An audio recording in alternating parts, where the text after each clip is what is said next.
the three. Bibby, don't do it like that. Watch the attention Boston gets. Opens up a lot for the guard. It was one of those nights in the WNBA where energy collided with expectations, and neither team was willing to back down. From the opening tip, it was evident that this wasn't going to be a casual run. It was intense, deliberate, and a player diving into their roles with everything they had. And though the scoreboard told one story, the real tale was written in the hustle. Defensive switches, backdoor cuts, and battles for position that never made it to the stat sheet. On the wing, it was clear someone was ready to take over. She had the spacing, the footwork, and the confidence to make a move at any moment.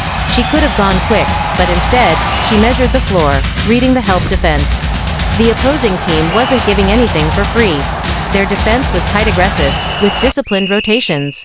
There was a gritty matchup developing, on the perimeter, with Paige Buchers being hounded nearly every time she touched the ball. But Paige, a seasoned baller with a calm under pressure, didn't shy away. She leaned in literally and figuratively, absorbing contact, moving off screens, and finding daylight in the tightest of corners. One possession saw Kyla Charles backing her defender down inside the paint, a physical challenge in itself. Her footwork and patience paid off. She found the angle and dropped in a smooth finish. It was a glimpse of control in a game that was teetering on chaos. Before tip-off, Stephanie White had mentioned how physical the game was likely to become. Her words proved prophetic. The previous game saw her team take more hits than usual, physically and mentally, but coming off that physical battle, they weren't fading. They powered through, determined to make this game a statement. Lexi Hull, always one to jumpstart early offense, played like she had something to prove. Her cuts were sharper, her decision-making faster, her shots more confident. There was a moment where Natasha Howard got switched onto Houland while the size mismatch was clear. The defensive footwork Howard showed was elite. She played high, used her arms without fouling, and still cut off the drive. She's aggressive, but disciplined, and when that combination clicks, she's a wall on defense. This game started to feel eerily similar to the epic showdown against Washington earlier in the season, a game that required overtime to settle. The physicality, the wild swings and momentum, the frantic pace, it all came rushing back. And just like that night, Dallas had the early edge. But again, they couldn't get comfortable. Buchers began to find her rhythm, her pull-up game shining in transition. And just as the Wings thought they had breathing room, Sophie Cunningham checked in, bringing her usual spark off the bench. The rookies for Dallas began rotating in, and they didn't look rattled. In fact, the officials let them play, a welcome sign in a league that often gets called tight. The flow continued. Inbounding under pressure became an art form. The veterans made it look easy, and the young ones adapted quickly. One such possession saw Cunningham float to the corner, catch, and drive left. It looked improvised, but it was poetry in motion. Indiana, despite coming over from a rough start, began to settle in.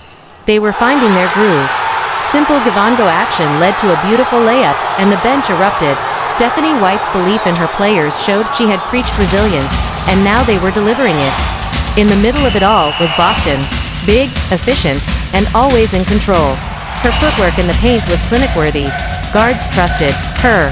They'd lob it in and cut hard, knowing she'd find the open look or go up strong. At Texas A&M, she was a star. Now in the W, she was evolving into a franchise cornerstone. On the other end, Kelsey Mitchell was showing why she's considered one of the most gifted scorers in the league. Her defense was overlooked by many, but not tonight. She poked, pressured, and pressed. When she switched on to Howard, the battle got fierce. Howard responded by driving hard to the hole, finishing through contact. The game had turned into a track meet. Sprint, separate, reset, repeat. Meanwhile, in the Fever locker room, Mitchell's voice had become something calming, grounding force. She knew how to guide the rookies, when to light a fire, and when to lift them up. Her leadership didn't show up in box scores, but it shaped the very fabric of how the Fever competed night in and night out. Then came another run. Howard, back on offense, bullied her way to the rim and converted a tough bucket. The pick-and-roll action between her and the guards was sharp. It had a rhythm, and when executed correctly, it was devastating. The game's emotional pace matched its physicality. You could feel the stakes rising. Multiple defenders rotated to contain Buchers. She wasn't having her cleanest shooting night, but her effect was undeniable. Every time she touched the ball, defenders leaned in. lanes tightened, and someone found an open look on the weak side. Meanwhile, the Fever bench was animated. Coach White's assistants were drawing up plays during timeouts that screamed urgency. They needed scoring bursts, and they needed stops. Beckers finally came up with a clean steal, reading the pass like a cornerback and taking it the other way. And right behind her, McDonald was telling the team not to let up. "We came out to play," she shouted. And they did. There was very little wasted movement. Dribbling was kept to a minimum. Off-ball action dictated rhythm. Screens came quick, and cuts were sharper. The wings kept the floor spaced, and the lanes remained open just long enough for a quick flash inside. Caitlin Clark's absence was notable, but the Fever were not folding. They had retooled. They were learning how to win without their star rookie, and that might be the most important development of all. The score stayed close. Defensive stops began piling up, each team trying to wrestle away control of the tempo. Points were coming harder now. Inside buckets were getting more contested. Boston kept finding position in the paint, but the double teams came quicker. Beckers, finally free, nailed a pull-up from the elbow. It was vintage Paige, compact, balanced, effortless. Fans in the crowd erupted. They had waited all night to see her cook. Then came Mitchell, working the baseline, curling off a screen, drawing contact and converting the end-win. She yelled out, flexed, and the momentum felt like it was shifting. She had taken over.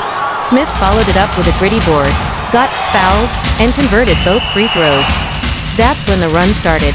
Defense became suffocating. The Fever began switching on everything, forcing Dallas into late clock shots.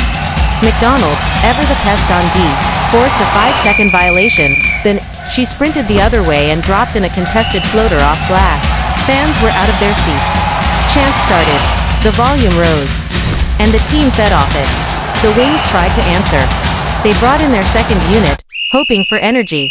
But Indiana had locked in. Smith, Boston, Mitchell, they were all dialed in. Mitchell nailed a 15-footer off a screen. Then came another three. Suddenly, they were within two. Inside, Boston took a beating. But she kept pushing. Her efficiency in the post and her calm under pressure were remarkable for a player so young. At one point, she demanded the ball, spun baseline, and finished through a double team. The crowd went wild. Dallas called timeout. But it didn't stop the momentum. Back on the floor, Beckers came off a flare screen and buried another jumper. Then Paige got a steal and dished it to McDonald for a fast break layup. It was all happening so fast. Still, the Fever weren't done. Hull hit a deep corner three. Charles followed it with a steal and dish. Mitchell again from deep. And just like that, they had the lead. In the fourth, the Fever poured it on. Boston scored inside, then blocked a shot at the other end. McDonald dropped in a step-back jumper. The run hit 23-3. The lead ballooned. Dallas was stunned. Smith kept battling. Mitchell kept scoring. Beckers, even with a tired frame, tried to claw her team back in. But the Fever were relentless. With 2 minutes left, the Wings were down 10. They pressed full court.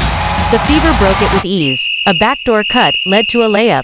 Game set. Match. As the final buzzer sounded, the players embraced, exhausted but victorious. This wasn't just another regular season game. This was a message. The Indiana Fever were learning how to win without Caitlin Clark. And that might be the most dangerous thing of all.